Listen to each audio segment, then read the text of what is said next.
पर बैठे बैठे तेरे हाथ कहाँ कुछ आएगा। तट पर बैठे बैठे तेरे हाथ कहाँ कुछ आएगा। रत्न मिलेंगे तुझको जब सागर की तह में जाएगा। तट पर बैठे बैठे तेरे हाथ कहाँ कुछ आएगा।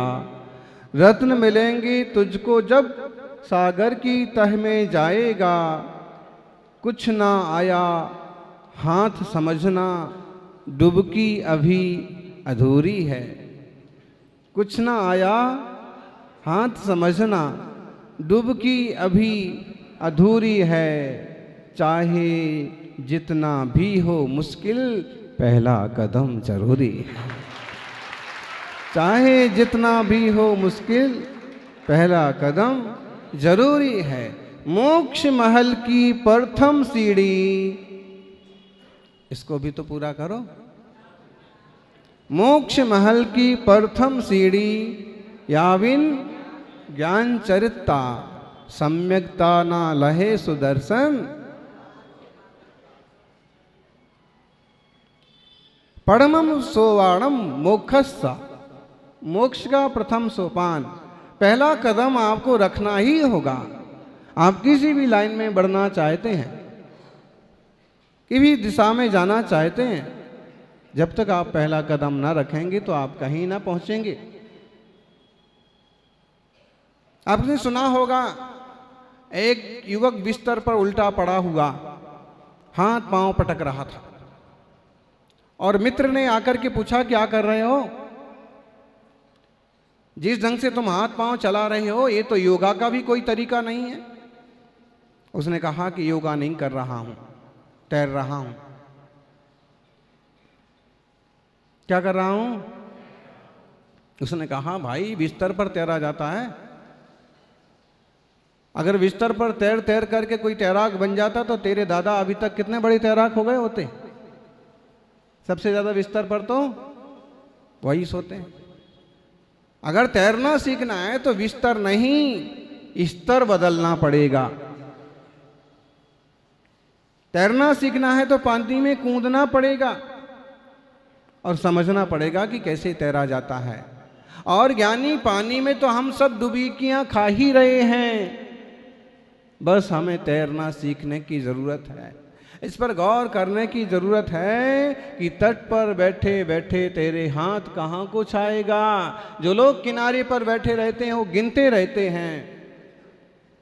घोघा तरफ जाना हुआ, कहते हैं पुराना तीर्थ है, अतिशय क्षेत्र है, आज भी 3-4 सुंदर मंदिर हैं। गर्मी के ही दिन थे तो उसकी टेरेस पर बैठे थे, छत पर बैठे थे, ध्यान कर रहे थे, सामायिक कर रहे थे। और सामायिक के बाद भी वहां देखा कि समुद्र में अभी भी जहाज आ रहे हैं, जहाज जा रहे हैं। कितने सारे जहाज, कितने सारी नाव, तरह तरह के।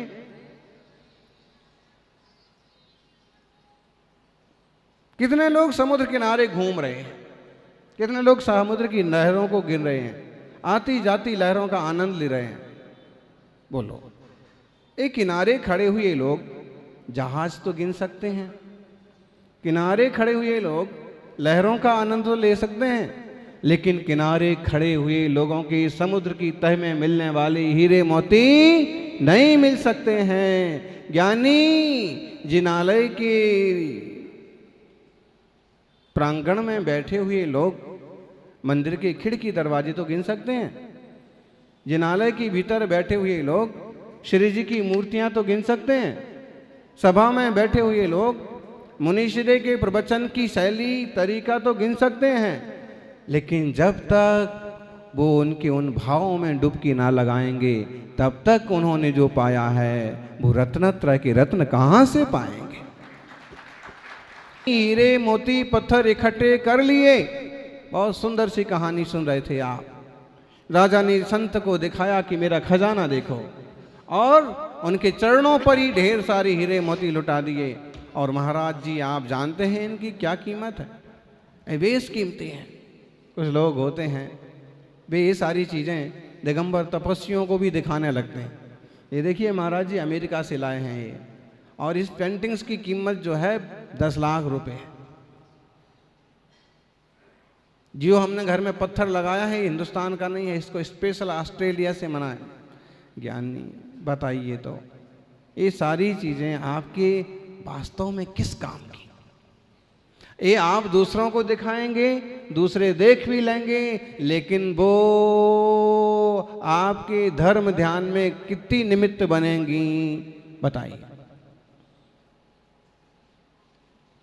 सम्राट ने कहा कि देखिए हीरे मोती कोहिनूर जैसे कीमती रत्न हैं। तो सम्राट की बात सुनकर के मुनि ने संबोधित करने का विचार किया और कहाँ लेके गए? गांव के किनारे पर एक झोपड़ी से आवाज आ रही थी घट्टी पीसने की।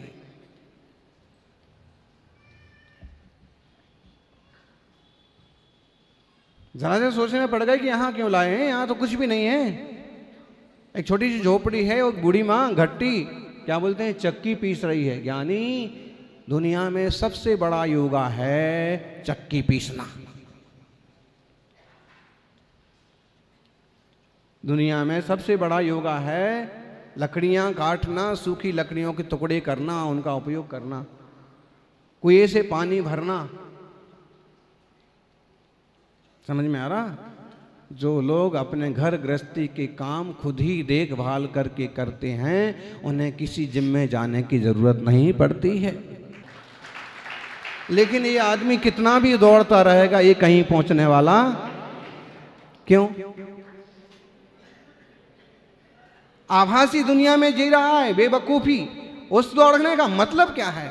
ऐसे ही असली अगर तू इस मंदिर से थोड़ा सा भोलानाथ, और भोलानाथ अगर शंकर नगर तक चला जाए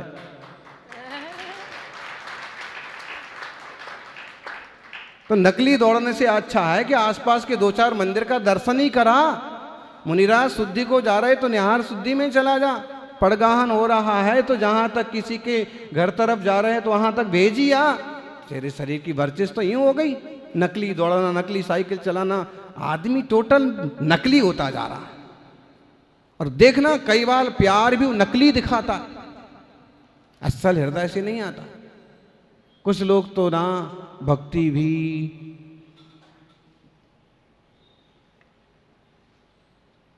भी ऐसा मत बोलो महाराज जी, भक्ति नकली नहीं होती। हृदय से जो की जाती है वो भक्ति नकली नहीं होती है, लेकिन कई बार ना दिखावे के लिए करना पड़ता है। जैसे अब उनका मन तो नहीं था लेकिन पूरा समाज इकट्ठा हुआ है तो अब जाना तो पड़ेगा, क्या करें।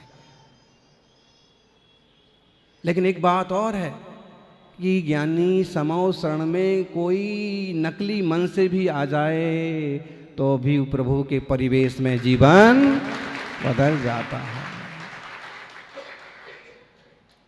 सम्राट ने कहा कि कुछ भी तो नहीं है। मुनिराज ने कहा कि हीरे मोती की रक्षा के लिए आपको कितनी मेहनत करना पड़ती है। उन्होंने कहा बहुत मेहनत, कितने सैनिक लगाना पड़ते हैं, कितनी रखवाली करना पड़ती है। उस माँ से पूछा कि तुम्हें घट्टी के लिए कितनी रखवाली करना पड़ती है। उसने कहा घट्टी से कुछ रखवाली नहीं करना पड़ती, कुछ नहीं, अपना पीछा खाया, खिलाया, दूसरों को दिया, बांटा। और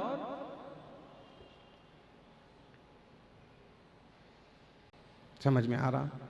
जोड़ जोड़ के रखने वालों के लिए, केवल परिग्रहासक्त बुद्धि रखने वालों के लिए, परिग्रह को पाप नहीं मान करके पुण्य समझने वालों के लिए इससे बढ़िया और क्या उदाहरण हो सकता है। मुनिराज कहते हैं धन दौलत वह व्यर्थ है,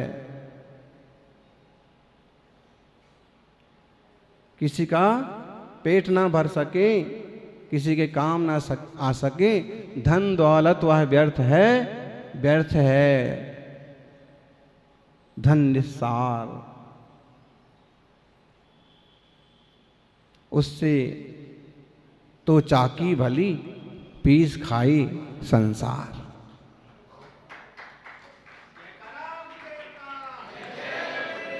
आप समझ रहे होंगे, कमाई जरूर करें लेकिन उसका कुछ ना कुछ सदुपयोग होता रहे। अभी कह रहे थे प्रधान जी की महाराज श्री इन्होंने मंदिर का पूरा शिखर बनाया है। महाराज जी इन्होंने मंदिर का विधि बनवाई है,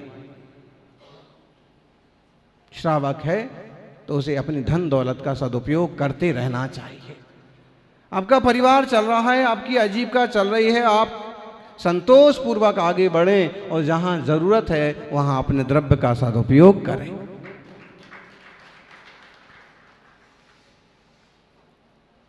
तट पर बैठे बैठे अगर तट पर बैठे रहेंगे तो कुछ लाभ नहीं होगा, गोता तो लगाना पड़ेगा। सिर्फ जिनवाणी सुनते रहेंगे तो लाभ नहीं होगा, थोड़ी देर के लिए ध्यान में तो उतरना पड़ेगा। मुनिराज की सेवा करते रहेंगे तो लाभ उतना नहीं होगा, चूंकि इससे उतना लाभ तो हो रहा है। समुद्र के किनारे बैठे बैठे कभी ना कभी तो इच्छा होगी कि दूसरे समुद्र में कूद के जैसे हीरे मोती ला रहे हैं मैं भी एक बार तो, कभी तो होगी ना।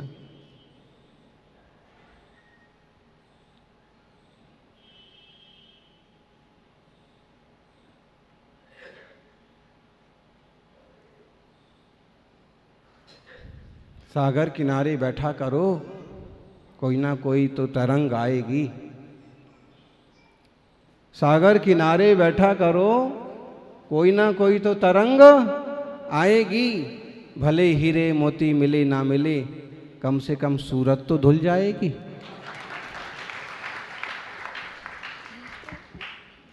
सागर किनारे बैठा करो, अरे समुद्र किनारे बैठे हमारा योग बना मुंबई चतुर्मास 2010 में, और इन लोगों का आग्रह था कि आप चले महाराज जी, जो चौपाटी पर सागर किनारे भी एक प्रवचन होना चाहिए, पास में एक दो चैत्यालय हैं उनके दर्शन भी हो जाएं।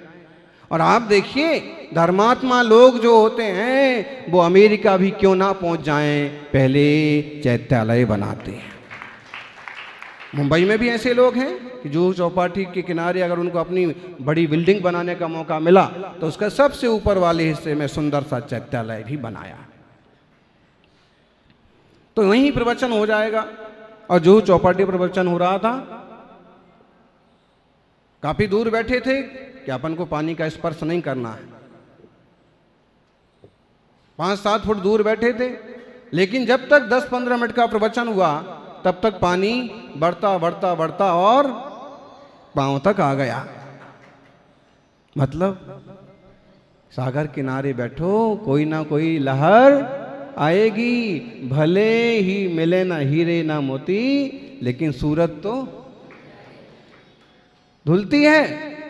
भले रत्नत्रय के पूरे हीरे मोती आपको मिले ना मिले, लेकिन मुनि संघ के सानिध्य में इन सागरों के पास में बैठने से सूरत में कुछ तो चेंज आता ही है। और ज्ञानी सूरत ही नहीं सीरत भी बदल जाती है।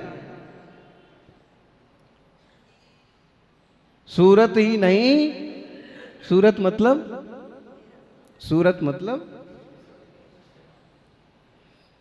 चेहरा बोलिए, और सीरत मतलब आचरण चरित्र। सीरत नहीं है अच्छी तो सूरत फिजूल है। सीरत नहीं है अच्छी, समझ में आ रहा युवाओं? ये तो उर्दू के शब्द हैं और ये तो सुन भी रखे हैं आपने।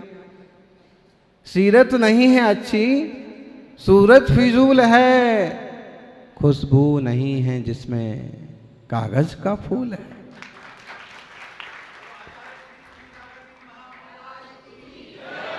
सीरत नहीं है अच्छी, तुम्हारा चाल चलन अच्छा नहीं है, तुम सुंदर खूब हो।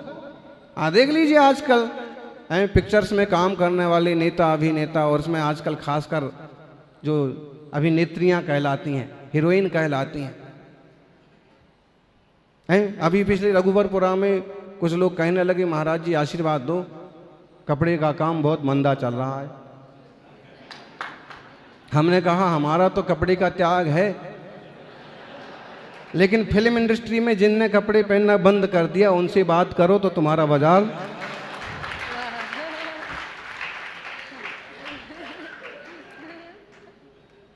पिक्चर की सीरियल की नकल कर करके जिन लोगों ने आधे अधूरे कपड़ा पहनना चालू कर दिए तो तुम्हारा बाजार मंदा पड़ गया। अरे भाई, शालीनता किसे बोलते हैं? क्या पूरे कपड़ों में जो श्रावक हैं पूरे वस्त्रों में सुंदर नहीं दिखते हैं? और क्या मुनिराज हैं तो वीतराग अवस्था में सुंदर नहीं दिखते हैं? मुनिराज वीतरागता से सुंदर देते हैं। मुनिराज अपने रत्नत्र रूपी आभूषण से सुंदर दिखते हैं और श्रावक अपनी योग्य वेशभूषा से सुंदर दिखते हैं।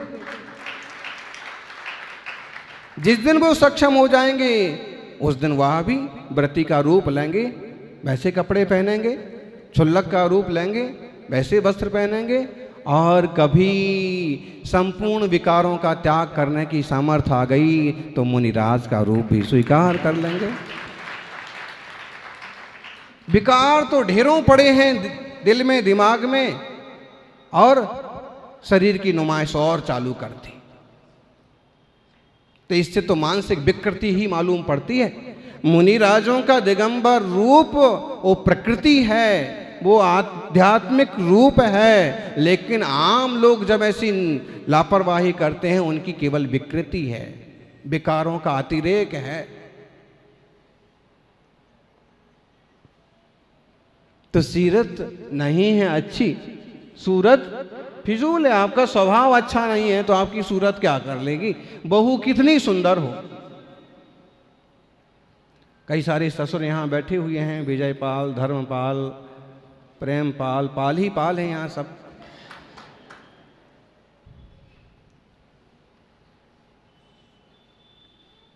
क्यों जी? बहू कितनी भी सुंदर हो, लेकिन अगर वह अपने माता पिता, सास ससुर, परिवार की बराबर परवरिश ना करे,